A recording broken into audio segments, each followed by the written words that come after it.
Friend, enemy, or frenemy?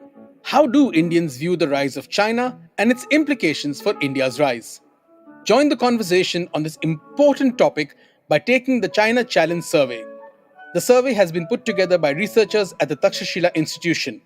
Answer our 10 simple questions and let your voice be heard in shaping India's policy towards China. For more details, log on to www.takshashila.org.in or you can click on the link and take the survey in the show notes. Welcome to All Things Policy, a daily podcast by the Takshashila Institution. We are a bunch of policy nerds based in Bengaluru, and we like bringing fresh perspectives to Indian affairs and Indian perspectives to global affairs. So grab a cup of coffee, sit back, and join us for today's chat. Hello everyone, welcome to another episode of All Things Policy. Today, I'm your host. My name is Rohan Pai, and I'm an assistant program manager at the Takshashila Institution. Today, my guest is Anishri. Hi, Rohan. I'm an associate research at Takshashila Institutions, and today we are going to discuss about India's whey protein market based on the recent discussion document that we have published. Titled India's Whey Protein Market Demand and Supply Conundrum. Yes, thanks so much, Anishri. This discussion document examines the competitive advantage of India's dairy sector and the roles of private players and the factors that hamper whey protein production. So my first question, Anishri, is that this document identifies that there is a demand and a supply imbalance in the whey protein market in India. Could you explain to our viewers why there's a demand and supply conundrum in this sector? Sure. So, Rohan, basically, whey is a residual product that arises during the cheese manufacturing process. So, if you look at it in the last 5 to 10 years, India has dramatically shifted towards consuming value-added products such as cheese, yogurt, ultra-heat treatment, flavored milk, and whey. So, value-added dairy products have been gaining importance among Indian consumers due to changes in the demographic and dietary patterns, so leading to a higher demand for clean, hygienic, ready-to-eat products. So, with approximately 30% of the country's population, following vegetarianism, and there's a lot of demand for more healthy products. So, these products like whey protein are increasing in India's dietary preferences. So, if you look at the whey protein market in India in particular, it has experienced substantial growth driven by several critical factors. So, there is a escalating demand for dairy-based ingredients and the rising popularity of health clubs, fitness centers, and there's a growing percentage of elderly individuals throughout the nations who are also looking for healthy dietary patterns. And again, the keen interest of the youth in sports and nutrition. So there's a definite demand for whey protein. But I also like to put a disclaimer here that the Indian Council for Medical Research, ICMR, has issued a guidance saying that consuming high levels of protein, especially in the form of protein supplement, powders is not really advisable. Still, the impact of the advisory on the demand for whey protein is still something that needs to be assessed. And various other food and health regulators have generally marked whey protein as a safe product for consumption.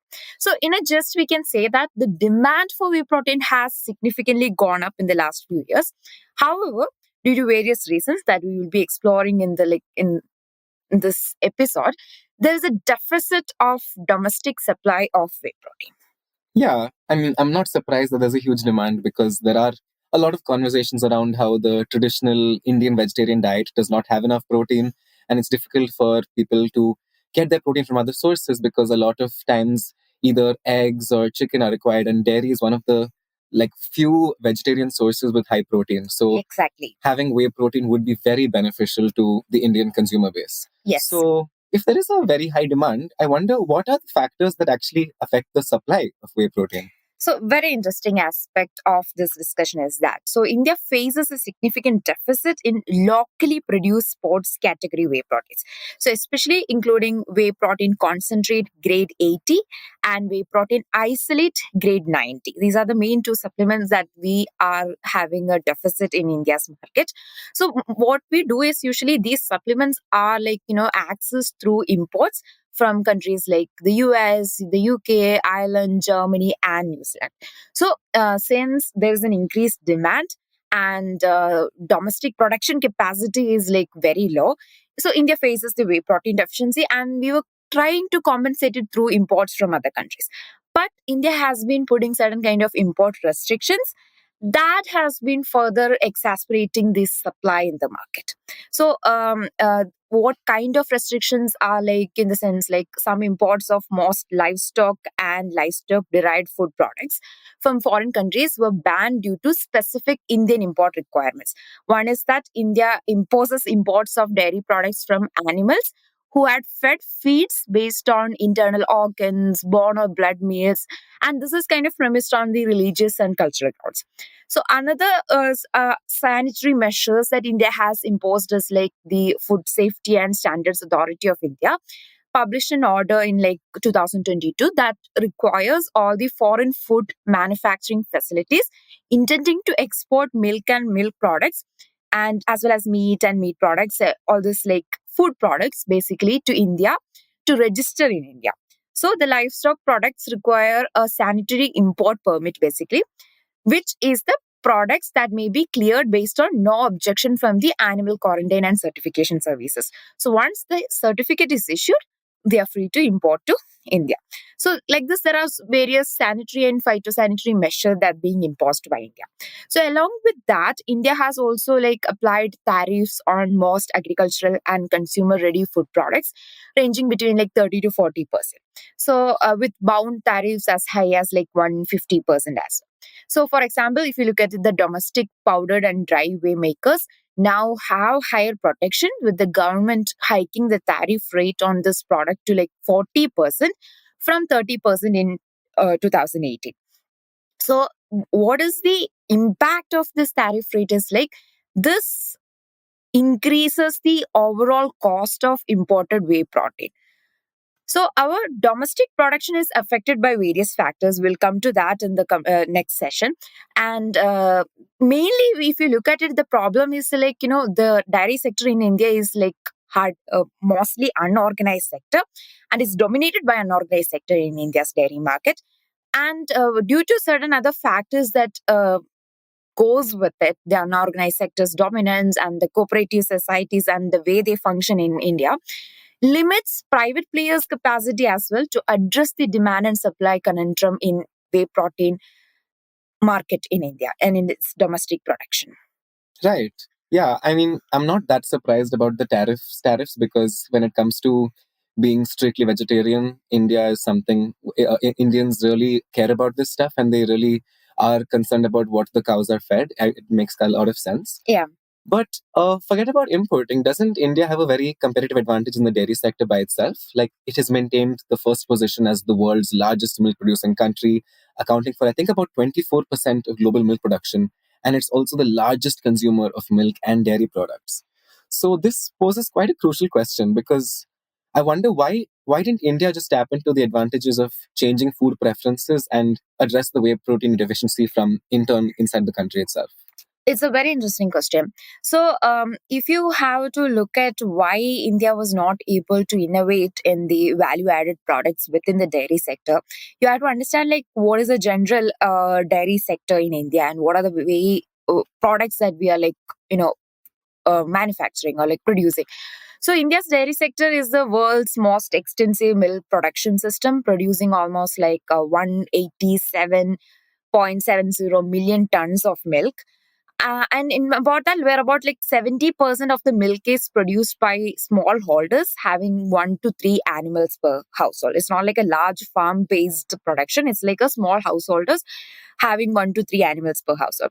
And India accounts for over like 24% of the global milk production, like you have mentioned. However, half of the nation's dairy market is comprised of liquid milk. We're not looking into the value added products as much. So, the value added products, so basically, value added products are those products that are produced by some modification or enhancement, either via addition or segregation of liquid water milk. So, all those products is considered as value added products. They contribute approximately like 35 to 40% of the total dairy market in India. So, it's predicted that the consumption of fluid milk will increase by around 60% annually, while these value added products like cheese, flavored milk, lassi, buttermilk, whey, and organic dairy, they are expected to increase by more than 20% annually. So the growth in the value added products is going to like grow significantly in the coming years. But there are various challenges that's affecting the growth of the value added product sector in the dairy sector. So, looking at the challenges, one crucial factor to understand here is that about 40% of the milk sold in the market is handled by the organized sector. So, organized sector includes the cooperative societies as well as the private sector. And the remaining 60%, the majority is by the unorganized sector. So, the organized sector currently accounts for like 41% of the market, and it has significantly increased from like having like 32% in like 3 years before. Actually, it was like 32%. So of the milk produced, like approximately I think 34% is sold in the unorganized market, and almost like 45% is like consumed locally. So here this thing like cooperative societies play an important role in this sector, and due to their presence, many private firms are very hesitant to enter this field. Wow, that's quite interesting. Before we jump into the various factors that hamper the product innovation in India's dairy sector, I would like to take a look at the role of private players in this sector, because the number of private players in the dairy sector has actually risen in the last few decades. And there have also been various cooperative societies as well. So I would like to ask you, what is the private sector's role in the dairy sector? Are there any policy challenges or any licensing that affects the emergence of private players in these niche markets, such as whey protein production? Interesting, actually. So, if you look at it historically, like until the mid 1990s, the government has followed various policy measures to protect the infant industry of like our dairy sector. So, like what happens till then is like all the dairy imports were canalized through this National Dairy Development Board, the NDDB, until 1994. So, basically, the intention of like having that kind of a body to see like what kind of like imports are coming into the country is like to avoid competition through like cheaper imports. So only imports, the dairy imports that were allowed were through food aid to enter the country, allowed to enter the country, and NDTP had exclusively had the authority to like sell the food aid to finance its cooperative development efforts. So in the 1951 Industries Act also restricted the competition from domestic private players as well by licensing the private companies' entry into this market. But as we all know, like post 1990s liberalization era, delicensing kind of opened the dairy industry to private entrepreneurs as well. So, but again, like delicensing happened in the 1990s. The idea was to promote competition in the procurement and marketing of milk, which would increase its value for farmers and consumers.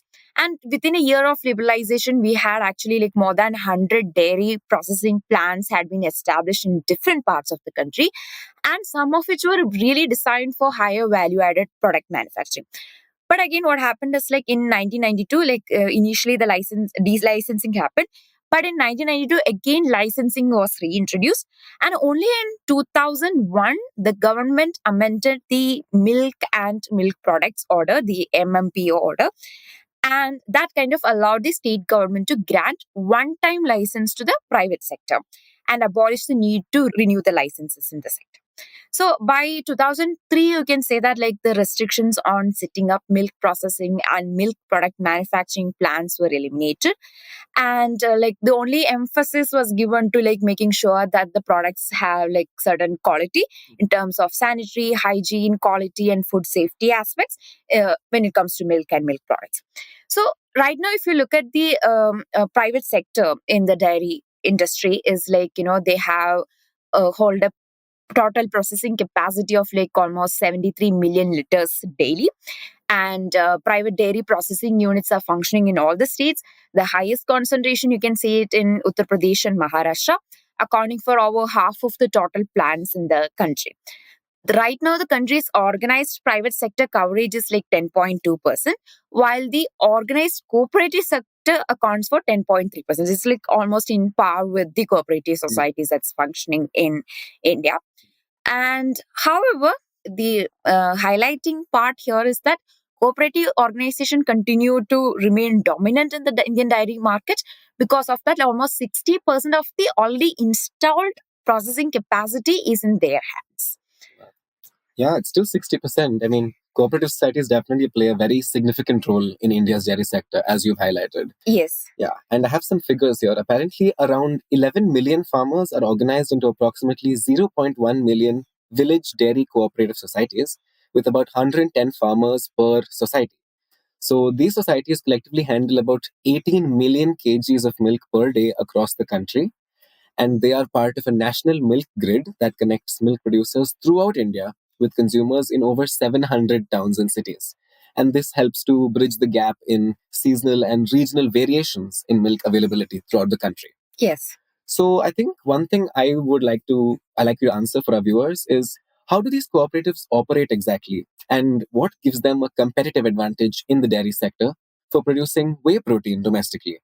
Does this put private players at a disadvantage? Yeah. So actually, I would like to go through like four major points here. So one is like you have mentioned, cooperative society is playing a bigger part in India's dairy sector. So we have approximately like 14 cooperative federations in India that control dairy societies at the village and district level. So one success model that we always talk about is the Gujarat Corporation Milk Marketing Corporation, GCMMF, also known as Amul for its like brand. And so Amul has been acclaimed as a successful model. But at the same time, if you look at other cooperative organizations, they have generally been unable to claim any particular success because of their business models. Okay. So one is like, okay, if you look at like what were the problems with their business model, is because one is that affects the functioning and innovation capabilities of cooperatives, is that out of these 14 primary state cooperatives in the country, 10 of them have state government equity, of which 6 have government equity over 51%. So pretty much they act like a government body instead of a corporatized production, innovation, and all this aspect. They fail to work on it. And out of the 14 cooperatives, 12 of them have government officers as managing directors appointed by the state government, which affects the functioning of the entire chain due to constant bureaucratic change that comes with it. So another major important factor that we have to consider here is the milk pricing. So milk pricing in the organized sector receives a price based on the some specified quantitative parameters, looking into the consulting the percentage of fat, solid, non-fat, and protein in milk. So in India, organized milk markets commonly follow the double axis or two axis milk pricing system, in which the state cooperative base the price paid to the farmers on milk's fat and solid non-fat content. So that's how the pricing is done in India. So milk producers who are also members of cooperative societies are paid based on this two axis method, which considers the fat and solid non-fat content. And these cooperatives ensure that regular and fair prices for their members. So, and the rates decided and frequently revisited by this direct cooperatives unions board of directors. So the system kind of works fairly for models like Gujarat model, the Amul model that we discussed. But what happens in the most dairy cooperatives is that the village society president holds significant power and determines the prices paid to the farmers. So farmers with a specific influence sometimes receive higher prices while others kind of receive less. So that kind of favoritism, all those things comes in these kind of situation. And since also the cooperatives often set the benchmark for prices paid by other buyers, sometimes private players also has to uh, like you know take the prices set by the cooperatives, affecting the competitiveness of the market pricing. So here the if you let the market to decide the prices, then it would have been more efficient and sustainable for these models to sustain. But since that's not the case, it affects the private players competitiveness as well. Another aspect that we have to consider here is that some private dairies are established by these village societies for milk collection that follow. So the private dairies of some private dairies also follow this cooperative model. However, this model, the cooperative model, requires much more significant investment and it's not an economically viable model for private players. Considering that cooperatives receive a lot of development support from government, such as the feed subsidies and a lot of other concessions. So it's not common for private dairies to provide loans to farmers, which is predominantly done in most of the cooperatives, and like other incentives are also given since it's not working on an economical viable model. So, which is also a crucial reason for the large share of the milk directed through this cooperative channel and not the private one. So, but again, I can say that despite all these challenges, we had a lot of private players emerging in the dairy sector, especially the post liberalization. But what happened is instead of looking into the growth of the private sector in dairy processing, especially in the last 2 decades, the government had continuously providing financial support mainly only to the cooperative sector and not much to the private sector. I think, but one exception here is that Animal Husbandry Infrastructure Development Fund announced recently is first of its kind of scheme to support private sector players in the livestock sector.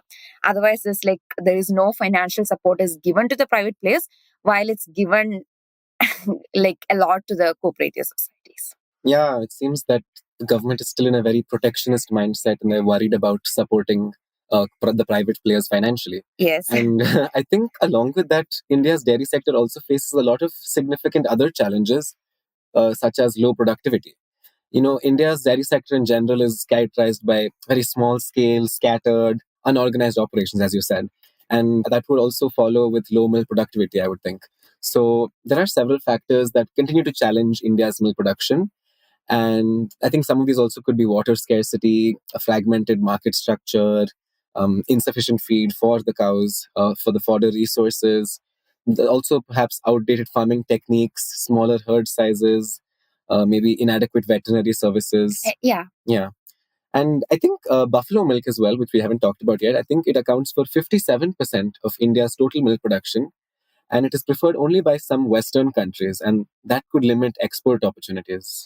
Yeah, indeed. Actually, Rohan, that's a very interesting point that you brought out. So, since India has been maintaining a huge milk production capability if you look at it at the global scale as well, but India's share in the global dairy export is mere 1% compared to major exporters Germany, New Zealand, Netherlands, all these countries. India, since we also put a lot of sanitary and phytosanitary measures against imports from other country, India also faces import tariff, quality barriers, and quota restrictions imposed by high-income countries that affects its dairy exports. For example, heavy subsidies in the farm sectors of developed countries and the potential dumping of dairy commodities in the domestic market have been significant concern for all these less developed trade partners. So, under the WTO international trade regime, India's dairy products face trade barriers due to sanitary requirements and certification issues as well, particularly in the developed markets. So, these factors also limit the scope of expanding the Indian dairy sector's product base, limiting the competitive advantage in value added products such as whey protein. Great. Yeah, that makes sense. Okay, I have one final question. We've discussed several factors so far that have contributed to the imbalance between demand and supply of whey protein, the first question. Yeah. Now, these factors include the cooperative society's influence on the market, low productivity, poor yield, and substandard products, which I think they've impeded the growth of the sector. Yes. And additionally, various tariffs and non-tariff barriers against dairy exports have further aggravated this demand-supply imbalance. Yes. So, India's imposition of import tariffs and other sanitary measures against the whey protein imports has certainly exacerbated the situation. So, I would just like to ask you your opinion. What policy recommendations would you suggest to address all of these issues? Sure. So, in this paper as well, we discuss a lot of policy recommendations to address this imbalance and to enhance the competitiveness and the growth of the India's dairy sector, particularly in the value-added products like whey protein, because the growth in these sectors is going to be really like significant in the coming years. So one thing what we can do is like corporatize the existing cooperatives. So like transitioning the cooperatives into corporate entities can actually improve their efficiency, productivity, and ability to compete in the global market. So corporatization can lead to better management practices, access to capital, and the adoption of advanced technologies. So that way it also gives the private players also to like play an equal role in par with the cooperative society. That allows competition, and competition allows innovation. Second thing what we can do is like reduce subsidies and financial support to cooperatives. So by gradually reducing government subsidies and financial support, will encourage cooperatives to become more self-reliant and market-driven. So that lead to increased competition and innovation within the sector, benefiting consumers through better quality and lower prices. Third, we can allow for cheaper imports with proper labeling. We're not saying that we shouldn't have any sanitary measures to be taken, but permitting cheaper whey protein products with appropriate labeling will provide consumers with more choices and potentially lower cost. So this can help bridge the gap between domestic production and demand, ensuring consumers can access high quality whey protein at affordable prices. We all can also negotiate better trade deals with the foreign countries to secure like more favorable trade deals with the countries that produce whey protein and reduce the import cost and improve the supply chain. So such agreements should focus on reducing tariff and non-tariff barriers, ensuring that Indian consumers have access to like competitively priced whey protein. And in general, what we have to work is like foster innovation in the sector. So by fostering innovation, it requires investing in like research development within the dairy sector. So this includes developing new higher quality products catering to evolving consumer taste and preferences. And we also have to encourage collaboration between academic institutions, private companies, and cooperatives that lead to breakthrough in product development and production techniques, enhancing the overall quality and competitiveness of the India's dairy product. So, by implementing all these measures, we can kind of try to address the demand supply gap in the whey protein market, and also enhance the productivity and quality of its dairy products, and support the growth of the private sector as well in the dairy sector. So, this all measures I hope like kind of try to address these problems and contribute to the overall competitiveness of the sector, ensuring like sustainable development and better nutrition for the population. That's the end goal Yeah, of of this. course. And it does sounds very inspiring. I hope to see more whey protein when I go to the supermarket next time. Because fun fact, I've never actually had whey protein. So maybe after this podcast, I will be inspired to try it out. Thank you so much for joining me today, Anushree. It's been a very beautiful conversation. It was my pleasure. Thank you so much, Rohit. Stay tuned for another episode of All Things Policy. If you liked our show, dive into Takshashila's research on technology, strategy, and economic affairs. Check us out at our Twitter handle @TakshashilaINST or our website takshashila.org.in.